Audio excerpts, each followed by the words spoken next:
আসুন দেখা যাক সকাল থেকে আমি কি কাজ করি। খুব যে কাজ করি এমনটা না, তাও সারাদিন বসে থাকি এরকমও না। আমি হলাম কৃষক পরিবারের মেয়ে, তাই টুকটাক কাজ কিন্তু আমাদের সবাইকেই করতে হয়। সকালে দেখলাম বাবা এসব কাজগুলো করছে, তাই আমি বললাম যে আমি করে দিচ্ছি। সকালে আমার টিউশন ছিল না। এই যে খসলা এগুলো জানলা দিয়ে চেনে নিলে কি হয়, ছোটো ছোটো যে পাতাটা থাকে এটা কিন্তু আলাদা হয়ে যায়। আর এটা আলাদা হলে কুলো দিয়ে যখন পাছুড়া হয় তখন কিন্তু অনেক জলদি হয়ে যায়। তো এই কাজগুলো আমি করছি, এই যে হঠাৎ করে দিচ্ছি বাছুরটা চলে এলো। এর কি হয়েছে বলে না, পৃথিবীতে যার মা নেই তার কেউই নেই, সেরকম হয়েছে এর অবস্থা। এর মা অনেক ছোটতে মারা গেছে, তাই দুধ খেতে খুব একটা পায়নি, বাছুরটা বড় হয়নি, এমনি খাবার খেতেও শেখেনি, সারাদিন কিন্তু খোলাই থাকে বাছুরটা। তো এইসব কাজ করছি। এবার দেখুন আমার দিদি কিন্তু গরুর জন্য খাবার করছে, গমকুটো ঘাটা আরও সর্ষা ভুসি এসব দিয়ে বানাচ্ছে আর কি। তারপর দিদি এখানে গায়ে ধোয়াচ্ছে, আমিও গায়ে ধোয়াতে পারি, কিন্তু এই গায়েটা পারি না, এটা একটু চেট মারে। তো এবার আমি চলে এসেছি আমাদের গোয়াল ঘরের চালে। এটা আমাদের গোয়াল ঘর। টালির চালের এই একটা সমস্যা, সারা বছর ঠিকঠাক থাকলেও বর্ষার আগে কিন্তু একবার পরিষ্কার করতে হয়, না হলে কিন্তু বর্ষার ওপরে মানে চালের ওপরে যদি নোংরা থাকে তাহলে কিন্তু নিচে জল পড়ে। তার জন্য আমি উঠে গেছি আজকে চাল পরিষ্কার করতে। এই কাজটাতে আমি অভ্যস্ত, অনেকবার মানে অনেক ছোটোর থেকে আমি কাজটা করে আসছি, তাই এগুলোতে আমার অসুবিধা হয় না। আর এই যে টালির চালে ওঠার একটা নিয়ম আছে কি, মাঝে টালিতে পা দিলে কিন্তু টালি অনেক ভেঙে যায়। যদিও প্রতি বছর 2-4টা টালি কিন্তু আমি ভাঙি, তো এবছরও ভাঙবো তো অবশ্যই। তো টালির চাল পরিষ্কার করার একটা নিয়ম আছে, এটা ভালোভাবে যতই ঝাড় দেওয়া হোক, এই ছোটো ছোটো যে নালাগুলো থাকে এগুলো পরিষ্কার না করলে সেভাবে কিন্তু পরিষ্কার হয় না, মানে জল কিন্তু পড়তেই থাকে, তাই নালাগুলো ভালোভাবে পরিষ্কার করতে হয়। তার জন্য দেখতেই পাচ্ছেন আমি একটু ভালো করেই করছি। এবার কিন্তু কাঠি নিয়ে ওই নালাগুলো একটু পরিষ্কার করে দিতে হবে, আগে আমি পরিষ্কার ওপর থেকে করে নিচ্ছি আর কি। তো আমাদের হচ্ছে টালির চালের ওপরে অনেক গাছ আছে, আম গাছ এগুলো, আরও আমড়া গাছও আছে। তো টালির চালে প্রচুর পাতা পড়ে।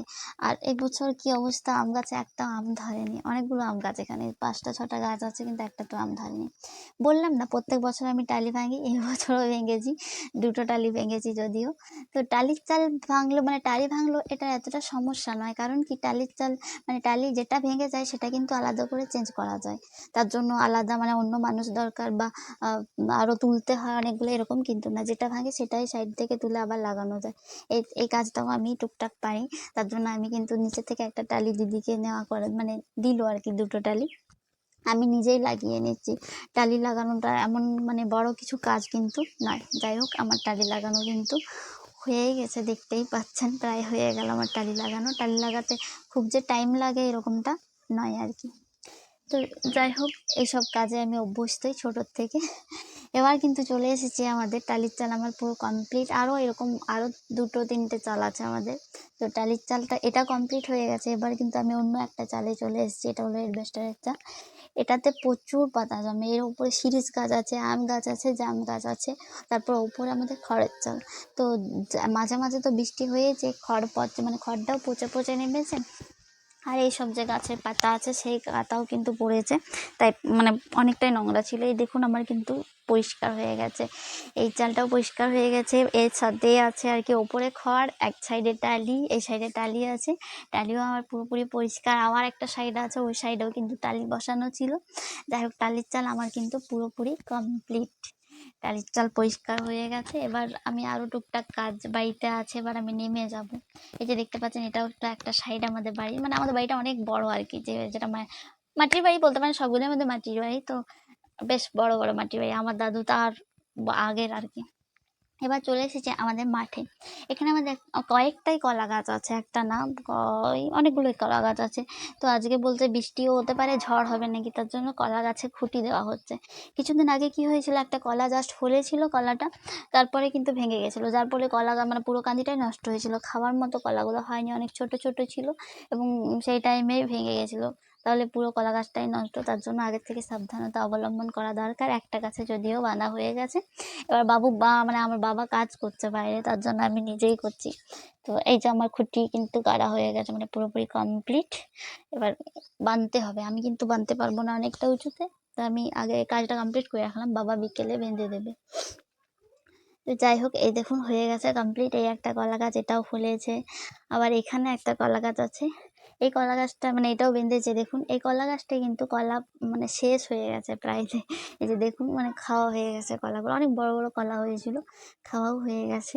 আর কলাটা সব কিছুই খাওয়া যায়, শুক্তো হয়, ভাজাও করা যায়, সিদ্ধ করে খাওয়া যায়, আবার বড়াও হয়। তো ভালো জিনিস কলাটা। আর আমাদের অনেকগুলোই গাছ আছে কলা গাছ, এই দেখুন আরও একটা কলা ফলেছে, এখন মোটামুটি 3টে কলা গাছ ফলেছে। আবার একটা নাকি ছোট পাতা বেরিয়েছে, কলা গাছে বলে ছোট পাতা বেরোলে নাকি কলা ফলে। তো আমাদের এরকম আরও একটা গাছে হয়েছে, তাহলে কিন্তু এখন বেশ অনেক দিনই যাবে। কিন্তু এই যে কলা গাছ ঠেকা না দিলে কলা গাছ পড়ে যায়, যার জন্য বাঁধতে হয় কলা গাছগুলো। তো এটা বাবা বেঁধে রেখেছে, আর যদিও এটা 2-3 দিন যাবে আর কি, তার বেশি যাবে না, তার জন্য এটা খুলে দিলেও হবে এবার, আর অন্যগুলো কিন্তু বাঁধতে হবে। এটা হলো আমাদের সবজি বাড়ির লঙ্কা গাছ। গ্রীষ্মকালে এখন কিন্তু বেশ একটা লঙ্কা হয় না, অনেকগুলোই গাছ আছে, দুটো একটা গাছে 2-4টা করে লঙ্কা আছে, খুব একটা লঙ্কা কিন্তু এখন হয়নি। এবার আমি সবজি তুলছি, এখানে আমাদের সবজি বাড়ি না, এটা হচ্ছে আমাদের মানে বাড়ির কাছে যে জায়গাটা আছে, জমিটা, সেখানে লাগানো হয়েছে, খুব একটা গাছ লাগানো হয়নি। সবজি বাড়ি আমাদের অন্য জায়গায় আবার করা হয়েছে, আমি একদিন দেখাবো। তো এখানে এই টুকটাক যা আছে আর কি তুলছি বাড়িতে। বিশুদ্ধ সবজি খাওয়াটা কিন্তু খুবই ভীষণ জরুরি। জরুরি। সারটা না দেওয়া থাকলে ভীষণ ভালো হয়। আমাদের সবজিতে কিন্তু সার দেওয়া হয় না, কীটনাশকও প্রয়োগ করা হয় না। গোবর সার দিয়ে যেটা হয় সেটাই আর কি হয়, বিক্রি করার জন্য লাগানো হয় না, তো তাই কম পরিমাণে হলেও এতটা প্রবলেম হয় না। এই যে কলা তুললাম, বেগুন তুলেছি, শাক, এগুলো হচ্ছে কুমড়ো শাক, অনেক হয়েছে, সেগুলোই তুললাম, আজকে রান্না হবে। এই যে আমি বিকেলে চলে এসেছি, মানে বিকেলে একটু শুয়ে দিলাম আর কি, তারপর উঠলাম, দিদি বলছে মাথায় তেল নিসনি। আর আমি যেদিন মাথায় স্নান করি মানে শ্যাম্পু করি, সেদিন কিন্তু আমার দিদি চুল আঁচড়ে দেয়, তেল দিয়ে দেয়। আমি তেল খুব একটা নিই না, নিজে হলে অল্প অল্প হয়তো নিলাম তো নিলাম, নাহলে কোনো দিন নিই না। আর দিদি বা মা যেদিন তেল দিয়ে দেয় সেদিন হয়তো একটা ডিব্বা পুরোপুরি শেষ করে দেয় আমার মাথায়, যদিও আমার মাথায় খুব একটা চুল নেই, চুল কেটে দিয়েছি।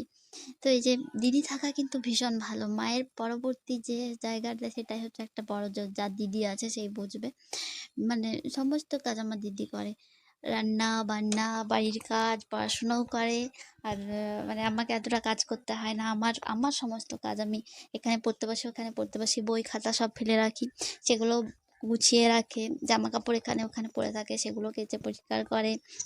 আমার নিজের শরীরের যত্নও কিন্তু আমার দিদি অনেক কিছু হেল্প করে আর কি, সব কিছু এটা কর ওটা কর, আমি এতটাও করি না। তো আমার দিদি নিজের কিন্তু করে না, কিন্তু আমার অনেক যত্ন রাখে। তো যাদের দিদি আছে তারা কিন্তু এই জিনিসটা বুঝতে পারবে, আর যাদের দিদি নেই তারা কিন্তু ভীষণ মিস করবে। দিদি হলো মানে পরবর্তী একটা মা, মায়ের পরে যে স্থানটা থাকে সেটা একটা দিদি, এর এর মানে কাকিমা, জেঠিমা বা আরও দিদা যেই বলো, দিদির জায়গাটা কেউ নিতে পারে না।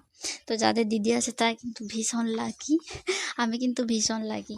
আর আমার দিদি কোনো ঝগড়া করে না, বনে বনে অনেকেই দেখেছি ঝগড়া হয়, আমাদের গ্রামে অনেকে আছে ঝগড়া, কিন্তু আমার দিদির সঙ্গে আমাদের কোনোদিন আমার মানে ঝগড়াই হয় না। তাছাড়া আমার দিদি ভীষণ শান্ত, আমি একটু চুলবুলে টাইপের, কিন্তু তা আমার সাথে দিদিরও ঝগড়া হয় না। আমার মা টুকটাক আমাকে ঝাড়ে, সারাদিনই ঝাড়তে থাকে, এটি ওটি করে বেড়ায়, এদিক ওদিক ঘুরে বেড়ায়, কিন্তু আমার দিদি ফুল পারমিশন, মানে সাপোর্ট করে আর কি আমার দিদি আমাকে। আমার দাদা এতটা করে না, কিন্তু আমার দিদি সব সব একদম। আর যদিও আমাকে সবাই কেউ মানে বাড়িতে কেউই সেরকমভাবে বকে না, কিন্তু আমার দিদি আমাকে খুবই সাপোর্ট করে।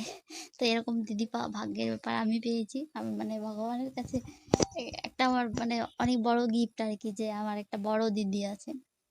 যাই হোক, ঠিক এখানেই আমি ভিডিওটা শেষ করলাম।